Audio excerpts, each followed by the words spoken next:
दोस्तों, स्वागत है आपका हॉरर नाइट्स पर।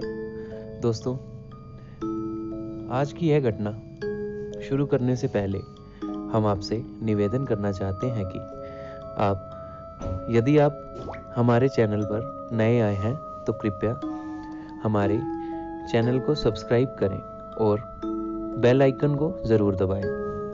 और यदि आपको हमारी वीडियो पसंद आए तो वीडियो को लाइक ज़रूर करें। तो चलिए दोस्तों, आपका ज़्यादा समय व्यर्थ ना करते हुए हम बढ़ते हैं आज की कहानी की ओर। दोस्तों, यह घटना एक डरावनी भूतों की रहस्यों के बारे में है। तो चलिए दोस्तों, आगे बढ़ते हैं कहानी की ओर। दोस्तों, मेरे गांव में एक पुरानी खंडर हवेली है जिसमें करीब 65 सालों से वहां कोई नहीं रहता। ये बात मुझे मेरे गांव के दोस्तों ने बताया। जब ये बात मुझे पता चली तो मेरा मन करने लगा कि मैं एक बार उस हवेली को देखूं। मुझे ऐसी जगहों पर जाना, उनके बारे में जानने में बहुत दिलचस्पी होती है। फिर एक दिन मैं अपने दोस्तों के साथ वहां जाने का प्लान बनाता हूं और उस खंडर हवेली के सामने पहुंच जाता हूं। वहां दूर दूर तक कोई आता जाता नहीं था। मैंने जब ये बात अपने दोस्तों से पूछी कि यहाँ अगल बगल कोई रहता क्यों नहीं है, बल्कि लोग इस रास्ते भी आ जा नहीं रहे हैं, ऐसा क्यों? तो मेरे दोस्तों ने बताया, ये हवेली सिर्फ पुरानी और खंडर नहीं है, बल्कि ये हवेली एक भूतिया श्रापित हवेली है। मैंने बोला, ऐसा तुम इतने यकीन से कैसे कह सकते हो? मेरे दोस्तों ने कहा, यहाँ पर पूरे गांव का यही मानना है। इसके बारे में एक बहुत पुरानी और सच्ची घटना यहाँ प्रसिद्ध है। मेरे मन में इसके बारे में जानने का ख्याल और बढ़ने लगा। मैंने पूछा, क्या है इसके पीछे की कहानी? तब उनमें से एक दोस्त ने मुझे बताना शुरू किया। दोस्तों, ये बात आज से करीब 65 वर्ष पहले की है। इस हवेली के मालिक बहुत बड़े जमींदार हुआ करते थे। उनकी एक पत्नी भी थी जो बहुत सुंदर थी। उनका नाम सुलेखा था।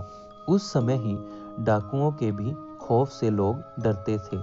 डाकुओं की टुकड़ी जिस गांव में भी घुसती थी, उस गांव को पूरी तरह बर्बाद और तहस नहस कर देती थी।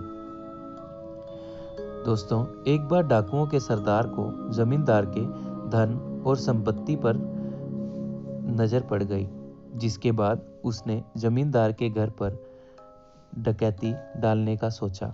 इस पर सभी डाकुओं ने हाँ कर दी। फिर एक दिन वो भी गया जो जमींदार ने कभी सोचा भी नहीं होगा। डाकुओं ने एक दिन जमींदार के हवेली पर रात में डकैती मार दी। जमींदार ने भी अपनी सुरक्षा के लिए पहले से ही कुछ सिपाही और नौकर रखे हुए थे, जो डाकुओं को हवेली पर आने पर उनसे लड़ पड़े, क्योंकि जमींदार के सिपाही और नौकर बहुत कम और साधारण हथियार के साथ थे। वहीं डाकुओं की संख्या बहुत ज्यादा थी और अच्छे हथियार के साथ लैस थे, जिसकी वजह से जमींदार के सिपाहियों और नौकरों को कुछ ही देर में मार डाला। ये सब जमींदार देखने के बाद सोचा, इससे पहले कि डाकू हवेली का दरवाजा तोड़कर अंदर घुस जाएं, उसे अपनी पत्नी और खजाने को छुपा दिया।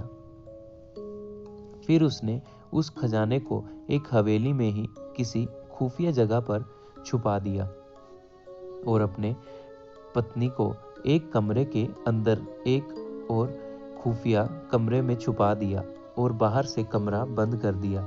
इसके बाद कुछ ही देर में डाकू हवेली का दरवाजा तोड़कर अंदर घुस गए, जिसमें जमींदार की मौत डाकुओं के हाथों हो गई।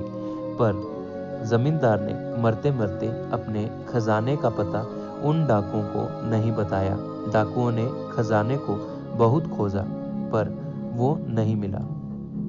फिर डाकू वहां से हवेली की कीमती सामान को लेकर वहां से चले गए।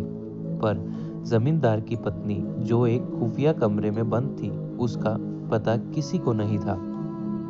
उसकी पत्नी बहुत चिल्लाई, लोगों को बुलाने की कोशिश की, कमरे के दरवाजे को तोड़ने की कोशिश भी की, पर वो अंत तक कुछ नहीं कर सकी और भूख प्यास से वो तड़प तड़प कर वहीं दम तोड़ दिया उसने।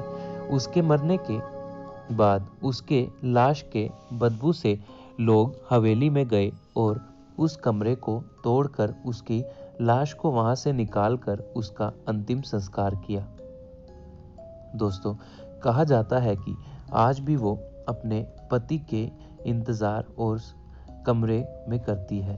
उसका पति कभी तो आएगा और उसे उस कमरे से आज़ाद करेगा, और आज भी उसे उसके हवेली में घुसपैठियों या उसके बिना इजाज़त के अंदर आने वालों को सज़ा देती है।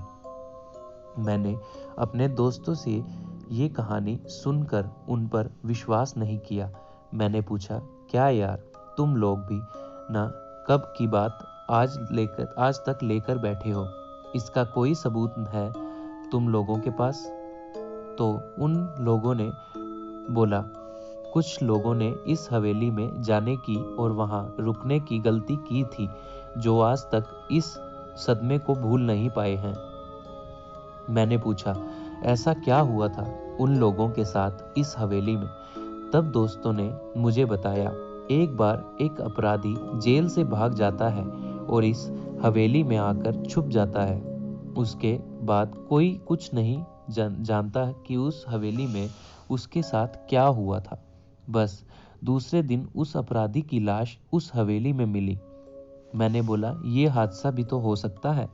तो उन लोगों ने कहा, एक बार एक चरवाहा उस हवेली में एक रात रुकने के लिए रुक जाता है, जो सुबह जिंदा उस हवेली से तो बाहर आ जाता है, पर अपना मानसिक संतुलन खो देता है। तब से वो आज तक पागल ही है। ये सब बातें सुनकर मेरी हिम्मत नहीं हुई उस हवेली के अंदर जाने की, इसलिए हम लोग वहां से घर चले गए और दोबारा फिर मैं कभी उस हवेली को देखने नहीं गया, ना ही उसके आसपास गया। तो दोस्तों, यह थी आज की घटना। दोस्तों, क्या लगता है आपको, क्या हुआ होगा उस चरवाहे और उस मुजरिम के साथ? दोस्तों, यदि आपको हमारी यह वीडियो पसंद आई हो तो कृपया वीडियो को लाइक और चैनल को सब्सक्राइब ज़रूर करें, और हमारी नई वीडियोस को देखने के लिए बेल आइकन को भी अवश्य दबाएं। धन्यवाद। आपका दिन शुभ रहे।